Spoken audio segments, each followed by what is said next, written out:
நண்பர்களே, புதுசாக நீங்கள் வீடு கட்டினீங்கன்னா இந்த மாதிரி டைல்ஸ் வந்து ஒட்டாதீங்க. அதாவது பார்த்தீங்கன்னா டைல்ஸ் கட்டிங் வந்து பார்த்தீங்கன்னா இந்த மாதிரி பிளாஸ்டிக் பார்க் வைக்கும் பஸ்ஸில் சில நாட்கள்லேயே வந்து பார்த்தோன்னா அந்த டைல்ஸ் வந்து இந்த மாதிரி வந்துடுது. அது மட்டும் இல்லாமல் நம்ம ரெடிமேடாக வைக்கிற இந்த பீரோ கட்டெல்லாம் வந்து பார்த்தோன்னா இந்த டைல்ஸ் கட்டிங் இந்த மாதிரி வெளியே வைக்கிறதால செவுத்தை ஒட்டி, அதாவது பார்த்தீங்கன்னா வால்ஸை ஒட்டி வந்து வைக்க முடியாது. அப்போ என்ன ஆகுதுன்னு பார்த்தோன்னா இந்த பீரோவுக்கும் இந்த வால்ஸுக்கு இடையில் பார்த்தீங்கன்னா ஒரு கேப் இருக்கும். இந்த கேப்பில் பார்த்தீங்கன்னா அதிகமான டஸ்ட்டு போயிடும். அதுக்கடுத்து வந்து பார்த்தோன்னா நம்ம ஏதாவது ஒரு பொருட்கள் அதில் போட்டுருவோம். அதுக்கடுத்து வந்து பார்த்தீங்கன்னா இன்னும் நிறைய பிரச்சனை இருக்குது. அதாவது பார்த்தீங்கன்னா நிறைய இந்த பூச்சி பல்லி எல்லாம் போய்ட்டு அதில் கூண்டு கட்டுது, ஓகேங்களா.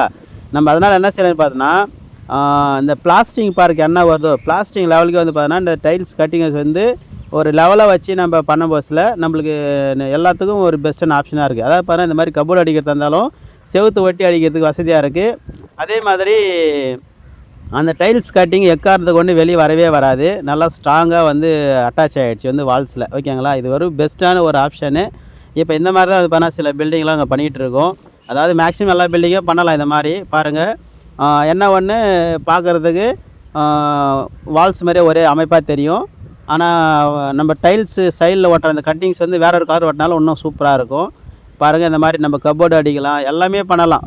வால்ஸை ஒட்டி பண்ணலாம், ஓகேங்களா. நம்ம அதுவே நம்ம டைல்ஸ் கட்டிங் ஓட்டும் பஸ்ஸில் இந்த மாதிரி அடிக்கிறதுக்கு கொஞ்சம் சிரமமாக தெரியும். ஆனால் கபோர்டு அடிக்கலாம். ஆனால் ரெடிமேடாக வாங்கிற பீரோ கட்டெல்லாம் அது பாருங்கள் வால்ஸை ஒட்டி வைக்கிறது சிரமமாக தெரியும். தேங்க்யூ ஃபார் வாட்சிங்.